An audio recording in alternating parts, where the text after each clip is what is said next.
Hello, hello, hello, everyone. And this is the Checkmate Real Estate Podcast, brought to you by CGE Studios, the multimedia company that encourages you to create, entice, and live nice.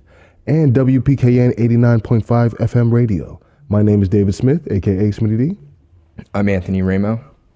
It's your boy, Biz the Manager. We in a bit. Oh, I don't got my glasses on. Oh, yeah, put them on, man. Yeah, Dan, there's a trend that he wears glasses every episode. Yeah, he has to wear his shades for every episode. There you go. He's like the U of M football players, right? Yeah, exactly. Yes. Today, we have a very special guest, a seasoned real estate vet with over 15 years of experience in a multitude of facets of the real estate industry, starting his career house hacking, quickly moving on to flipping houses in and around Metro Detroit, and then becoming a broker for a commercial triple net leasing. Ladies and gentlemen, I present to you Dan Lewkowicz. We have automated claps going on, in this part. Yeah, appreciate you having me. No, anytime. Thank you for coming on. Just tell us a little bit more about yourself. Tell us how you got started in the real estate industry. And, if there were any key moments that you'd feel like highlighting that were, stepping stones for you in your career. Yeah, so back in, all the way back in 2005, I was graduating college and I had started a business with my friends called Disability Made Easy, which is a barrier-free home modification company. I would say that was kind of like where things all began for me. I did the sales and marketing for the company because that's something I was always really into and good at. But I did spend some time with our project manager going to different properties and taking a look at them. And I remember one time we drove out to this property and I got out, went through the property, went through the house, came outside, and I said to him, we better pack up and leave because there's nothing we can do here. This house is so outdated. It's so functionally obsolete. It's not going to work for this guy. He's in a wheelchair. There's nothing we can do. And he said, hold on a second. He took out a pen and paper, some graph paper, and in about 90 seconds, he sketched a brand new front elevation and a whole new layout for the property. And in that moment, it kind of like emblazoned in my mind this idea that you can take something that might be functionally obsolete and you can do something to it. And the sum of what you're doing and what you started with is much greater at the end. So that's really what got me into, house flipping. I really started my involvement in house flipping when it was time for me to buy my first home. And I remember I was under contract with a property that was ready to go, 100% move-in ready. And just before proceeding, I was told that there was a bank-owned property. This was during the last, foreclosure crisis. There was a bank-owned property that was down the street. I got in touch with the lender. They were willing to sell it for, a third of the price of the other house. And I managed a complete, gut renovation of that project, of that property. And at the end of that experience, I just decided to buy another property and another one and another one and another one. And at this point, I've probably flipped, 75 or 80 houses. And that's really what got me into real estate through the investing perspective. And then, about 5 years ago, I got into net lease brokerage. I still do flip houses occasionally if it's a real good deal, but almost all of my time and effort and resources are devoted today to being a commercial real estate broker. Fantastic. What made you make that pivotal change from single family flipping over to being a broker, excuse me? Yeah, it's a great question. So, I remember at the time I had moved from the suburbs into the city of Detroit because city of Detroit was about 7 years behind the rest of the country in the foreclosure crisis. So while the deals were drying up in the suburbs, there was still a lot of opportunity in Detroit. And I remember getting a call at maybe 11:30 at night from the police department telling me somebody had just broken into one of my properties. And I remember suiting up, and giving my kids, a kiss goodnight and just driving down to Detroit thinking, what are you doing, man? Like, I've got kids, I've got a family, like I've got a life. And here I am going and making sure that my furnace is still there. So that was a big part of it. I also recognize that, house flipping is fun, it's lucrative, but it's very risky. You're often using a lot of your own capital or a lot of investor capital or borrowed capital. And at the end of the day, I noticed that I could become a broker and I could, transact from anywhere in the world I wanted to. It was very hands off in terms of I wasn't managing people or managing contractors or swinging a hammer or anything like that. And at the end of the day, an average transaction as a commercial broker could get me more than what my best flip was. So it just seemed to me that it was more sustainable and was less risk and more opportunity to be involved in high level intellectual engagement with my clients and property analysis and underwriting, which I really enjoy. Oh, that's great to hear. I feel like it's very uncommon that you'll find an agent or a broker that generally enjoys doing that, I mean, because it's the boring stuff, but it's interesting to see that you enjoy that stuff. Yeah. Now, Dan, for someone looking to enter the commercial real estate field, right? What are the essential like skills and qualities they should develop to excel in maybe sales and investments and getting like started in that realm? Sure. Now, are you speaking specifically to as a commercial real estate broker or a commercial real estate investor? Let's say investor.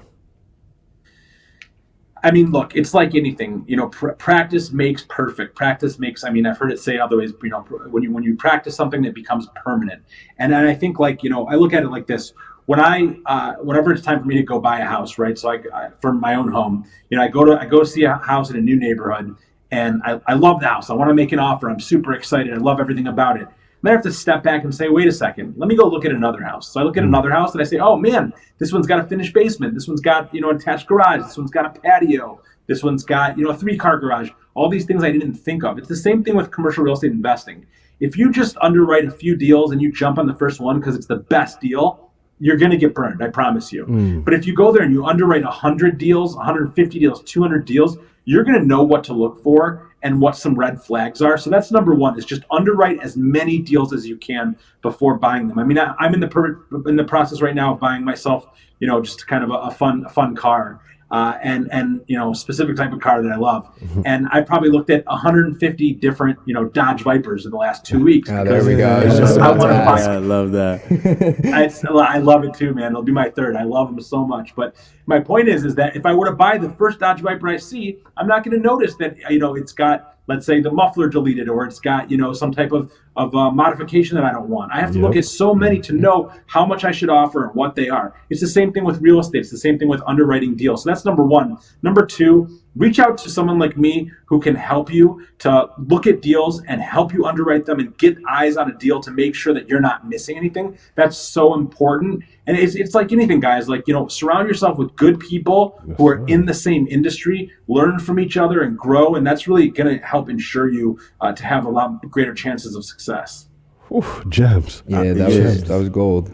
The networking aspect, it seems like it comes into play like really heavily when it comes to like everything that you're doing. And like, can you just like elaborate more, like when you say like tap into like good people, like where do you where do you find those good people? Yeah, so I'm part of what's called the Next Level Mastermind, and it's a pretty exclusive group of 18 commercial real estate professionals all over the country. I've been in this group for about 4 years. It's been absolutely life-changing. One of the members of the group and I, we created a course called the CRE Pro course, which is a course that teaches people how to become successful commercial real estate brokers. And another individual, I just got off the phone with him, 10 minutes before I got on this podcast. We were partnered up as accountability partners. Part of the agreement of being in this group is that you're going to agree that every quarter you'll have an accountability partner and you'll meet every single week. Well, my friend Ben and I became accountability partners 4 years ago. And when the quarter was over, we said, we're not changing. We're just going to keep this thing going. And we've been meeting every single week, rain or shine, for the last 4 years. We meet for 1 hour. It's in my calendar. I got nothing else going on during that time. And we have goals that we set for ourselves and for each other. We keep each other accountable. They're business goals, they're personal goals. I mean, I'll give you an example. Like, I have a goal on there to exercise a certain number of times a week. And sometimes I don't want to, right? And I get towards the end of the week and I say, nope, if I don't do this, Ben's going to hold me accountable. So that really helps me. And, it's the same thing with business, and whether it's new listings or making calls or projects that I really don't want to do but need to do. The fact that I've got a guy that's like looking out for me is incredible. And Ben and I have become best friends. We've traveled all over the world together in the interim, and we've done deals together. I mean, we're in the middle of a deal right now. We just closed a deal a couple weeks ago together. So that's super important. There's definitely, real estate investor association meetups all over the country in most large cities. Many of them are going to be geared towards residential, but there's commercial groups as well. I highly recommend that. And then, obviously, if you're a broker or otherwise, getting involved with good people in the brokerage that you work in is so important. And I just think, like, if anybody came to me and said, "Hey, Dan, like, I want to talk once a week and be accountability partners and help each other grow," I'm not going to say no to that, because I'm a growth oriented person, and obviously the individual coming to me is also a growth oriented person. So that's what's so important, is like, spend your time with people who want to grow and are going to push you to grow, and they're going to hold you accountable. Those are the type of people that you want in your life. Yes, sir. I agree. No, that's fantastic. I mean, so on the topic of, like, the current market and how you utilize that network to stay on the cutting edge of everyone, have you seen any great opportunities in this past, year, 6 months, even with all the chaos going on, that, you have sold or you have been interested in buying? You did just speak on something, so. Yeah, absolutely. So, I mean, for me personally, I'm very thankful. This last year and a half has been booming. I have been just as busy as I was in all of, 22, 21, 20, which were, Nice. The gangbuster years for our industry. And part of that is because, about a year and a half, 2 years ago, I started to pivot a little bit as I saw interest rates rapidly rising, and all the research that I was doing was indicating that they weren't going to stop. I started focusing more on vacant properties, short-term properties, which I probably would not have focused on previously. I have a specialization and expertise in shopping centers as well. So I started focusing more on shopping centers. And the reason is because there's a good sizable portion of the shopping center market that trades at cap rates that are higher than the current debt rates. So what I mean by that is, like, let's look at, for example, I do a lot of single tenant net lease deals. So let's think about Walgreens, Taco Bell's, Chick-fil-A, Starbucks, things like that. So, a Starbucks deal might trade today at a 5.5% cap. So a 5.5% capitalization rate, meaning that whatever dollar you invest, you're getting essentially $5.5 a year back. So those deals were prevalent and were very, very attractive when interest rates were 3%, because you could lever your money and get a higher cash on cash return by borrowing at 3% and getting a 5.5% return. Now today, when interest rates are, let's say, 7.5%, those deals don't make nearly as much sense, and they're really specifically cash buyer deals. So that's why I focused more on shopping centers, which many shopping centers today trade at 8% cap and up. So it means that you not only have the cash market, but you also have finance buyers who are going to look at a deal like this and find it to be attractive. In fact, many people have flooded from the single tenant deal or the multi-tenant space, or the multifamily space, into shopping centers because of their higher returns. So that's really been beneficial for me. In terms of today, the opportunities that I'm seeing in commercial real estate, they're all over the place. Number one, you've got a lot of companies that have filed for bankruptcy. I mean, this year alone, if you look at, like, Burger King, I do a lot of fast food restaurants. Look at Burger King. There have been 3 huge companies, Tom's Kings, Meridian, and Premier Kings. Tom's Kings had 90 Burger King units that they were operating, 90 locations. Okay. Meridian had 120 locations. Premier Kings has 172 locations. In total, that's like 382 locations. Every single one of those companies went bankrupt this year. Okay. Bankrupt. Wow. That means that a lot of these properties, even though the real estate is inherently very valuable, but the operators couldn't swing their business, so they went out of business. And now you've got the opportunity to take this real estate that fundamentally is very sound and do something like re-tenant it and get another tenant in there and then maybe flip it or hold it. That's something that I've worked with clients to do this year a lot. And I think it's going to be more and more common. That would be number one. Number two is, in the shopping center space, you've got a lot of what I call, mom and pop owned shopping centers, where they've done a great job, relatively speaking, maintaining the property, great job keeping it full. But maybe over the years, they were not aggressive at all in raising rents because they just wanted to keep the status quo, keep things going the way that they were going. Well, now enter you guys, right? The new investors. You can come in, you can raise the rents, you can get better tenants in there, you can deploy some CapEx and capital expenditures, make the center a little bit nicer. You can convert your leases over from what's called a gross modified lease, where the landlord pays for expenses, to a triple net lease, where the landlord receives CAM charge reimbursements, so that the tenant is actually reimbursing the landlord for the cost, thereby decreasing your expenses, increasing your income. You can slash expenses. At the end of the day, your net operating income goes way up, your cap rate goes down, and you've built up tremendous amount of equity. So those right now, I think, are two of the major areas of value add. There's other strategies as well that myself and my clients employ all the time, but for our purposes, I think those are two very pertinent strategies. Wow. Wow is right. Yeah, wealth of knowledge there just came out. Whoa. Absolutely. So was there any like kind of specific situation that got you into like, okay, I need to focus on the triple net leasing from now on, and this is the deal that's definitely done it for me?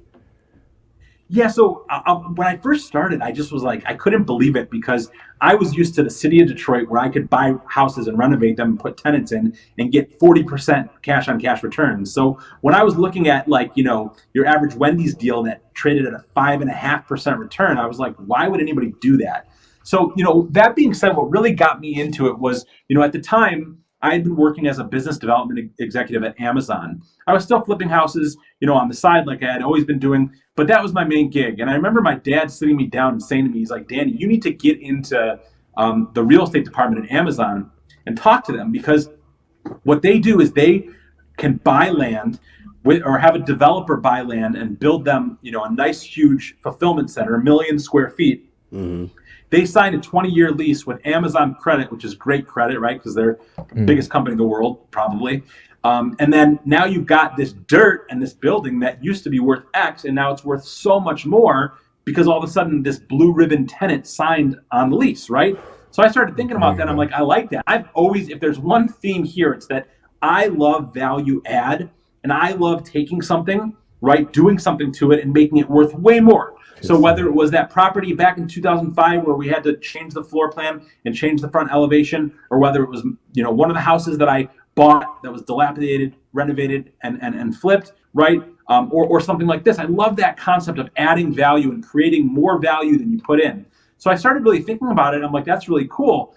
Amazon's not the only one. You got Walgreens, you got Taco Bell, you got Wendy's, you got Rite Aid, you got maybe not anymore Rite Aid since they've filed for bankruptcy, but you've got all these major companies, right, that can take something, right, land or a building and sign a lease and make it worth so much more. That intrigued me. So I wanted to get involved in it.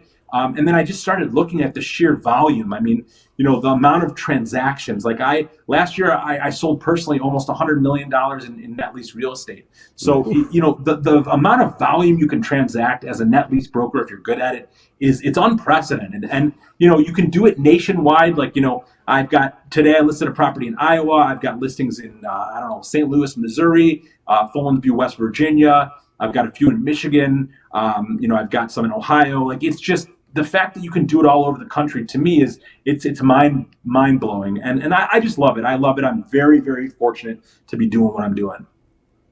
That's amazing, Dan, and I think that's exactly the same path we're trying to follow. We're falling in love with what we're doing, and we're happy to be having you on here. I think I wanted to touch base about your whole experience in general. I know I was doing some research on you, and I saw that your team specializes in 1031 exchange. In the 15 years and all the transactions that you have done, what's the biggest, I guess, deal that stood out to you that's a great 1031 exchange example?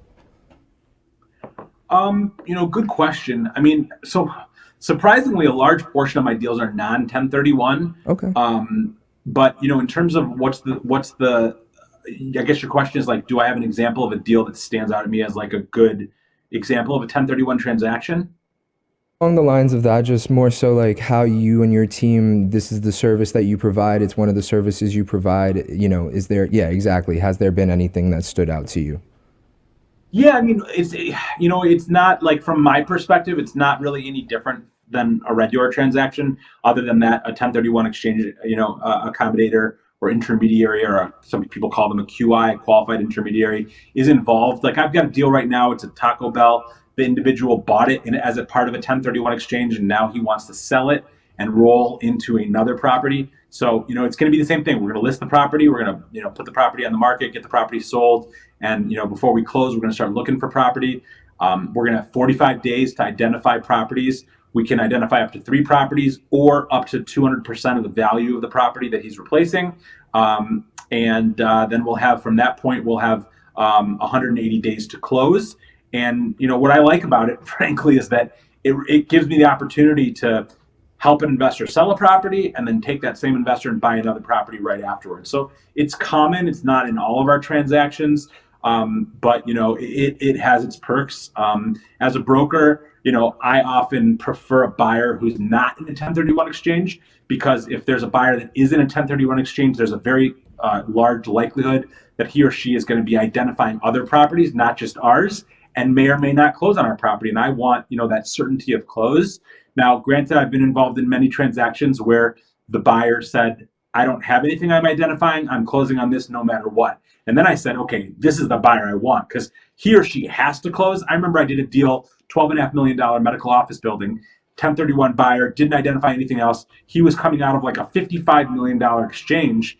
And he, at the end of the day, if he didn't close on this property, he was going to have like a $4 or $5 million tax liability. So you tell me, what's the likelihood of him closing? I mean, it's pretty high. So, oftentimes as a broker, I'm gauging based on what's going on, whether or not this is going to be the proper buyer to go with. Okay. Yeah, I mean, that leads me to a question where it's like, where are you finding these deals, and are you only able to find these deals like being a broker? And like, there's another question on top of that. So it's a triple decker. And what does it take to become a broker? Do you need like a certain amount of capital? Like, what does that look like? Yeah, I'll answer them in reverse. So to be a broker, so let's just clear something up. I call myself a broker. Technically, I'm a licensed real estate salesperson. However, in commercial, everyone who's an agent is called a broker. That's just the nomenclature. Now, to be a broker or a licensed real estate salesperson on the commercial side, it's oddly enough exactly the same as the residential side. So I have a regular real estate license. I took the same real estate class as the guy or girl who's selling, $100,000 homes down the street or $500,000 homes down the street. There is no special licensing for commercial real estate brokerage. That's in fact one of the reasons we created the CRE Pro course, because we knew there was no training, there was no, licensing classes or tests or anything like that. So we wanted to help train people. But in order to be a broker, you don't need anything other than to go ahead and take the real estate, classes and then the test in your specific state and become licensed. At that point, you would then have to hang your license underneath a broker, right? So you'd have to find an employing broker.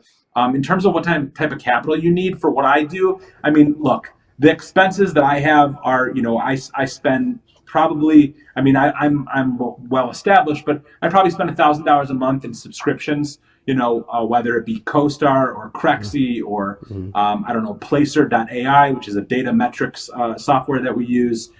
So you don't need those things, but they're very, very helpful. Many times the brokerage will pay for some of those services for you. Sometimes you're going to want to order drone photos of your properties before listing them. Typically, those can cost $150 or $200 per property, so that's going to be an expense. But most of it is just going to be the hard work that you're going to put in, and eventually you'll be paying, out of your commission, you're going to give some of that to your broker, but that's not money out of your pocket. That's just money that doesn't go in, so to speak. In terms of, how do I find the deals? Listen, there's a lot of different avenues. So there's the tried and true traditional approach of cold calling. Most new agents in the industry are typically calling 250 to 300 calls at least per week of, just outbound dials to people that they database. So I guess I should backtrack a little bit. The first step is that you create your own database of property owners, right, using various softwares. And then you go ahead and call those people and offer to give them proposals, letting them know what their property is worth, and offering to help them list their property for sale. Eventually, you will get people that are interested in proposals or in listing their property, and then you'll market it and go ahead and transact. Can anyone do that? Yeah, anybody can do that. But here's the thing. If I'm a commercial property owner, I am not selling my property with anyone other than a licensed and experienced, hardworking, hustling commercial real estate broker. Just to be straight with you, because why would I've got a multi-million-dollar asset, or sometimes way larger than that, and I'm not going to just trust it to just anyone. So I mean, you're not going to have the type of credibility if you're not a licensed agent with a firm that has a track record. That's also very important for new people. Be with a firm, be with a team that has a track record. I tell my agents that work for me that you can take any of my deals and you're working on them with me. So when you go and talk to people, these are not my listings, these are our listings. So it's very important to be able to just do this from your mom's basement without a license. I feel like that's really a stretch. Man, I ain't gonna lie. I've learned more about real estate in the last 30 minutes than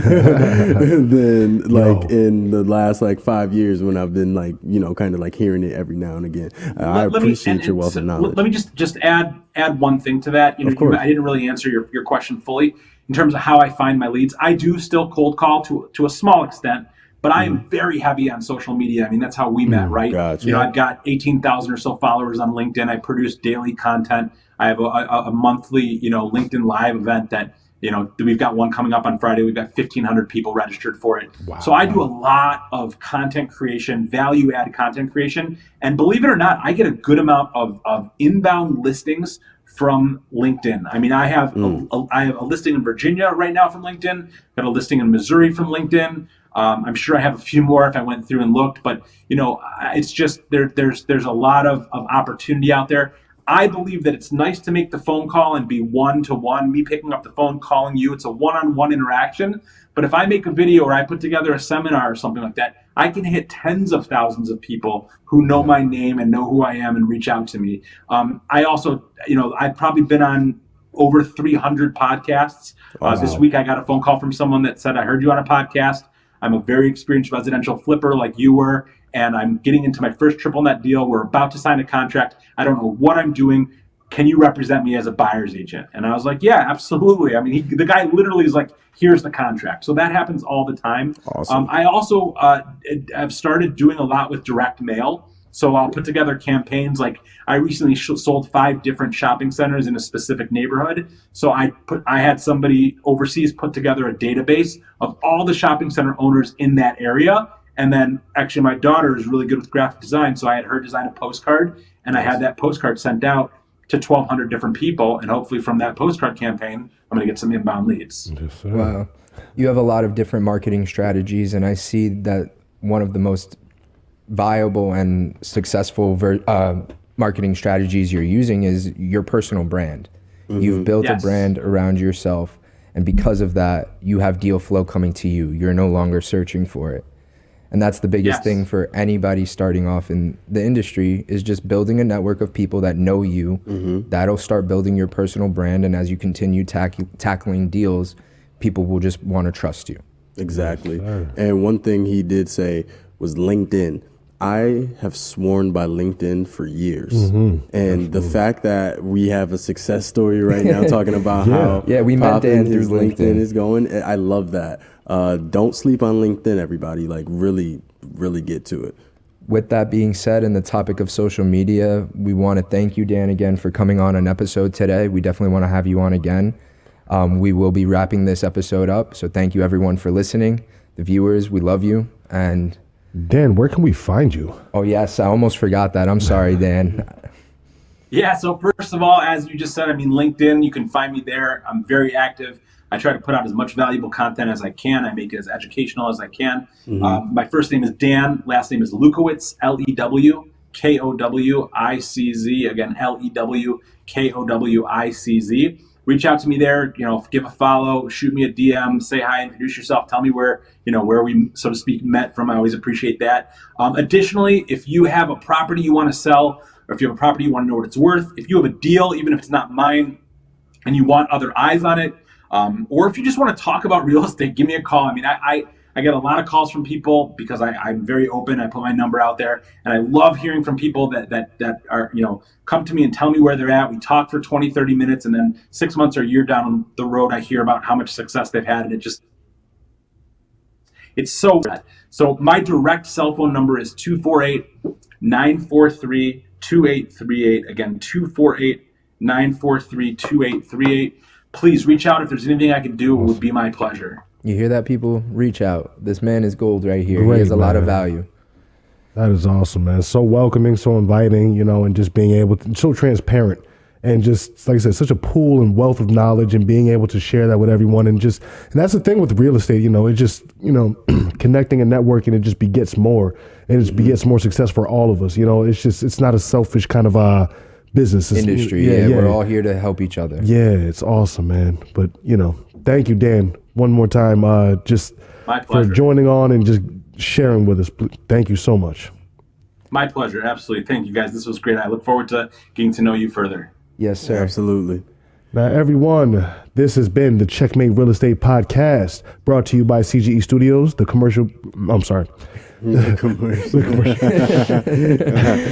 multimedia company that encourages you to create, entice, and live nice. And WPKN 89.5 FM radio. My name is David Smith, a.k.a. Smitty D. I'm Anthony Ramo. It's your boy, Biz the Manager. We in the building, baby. And we are out the building. Yes, sir. Yes. Signing out. Thank you, Dan. All right.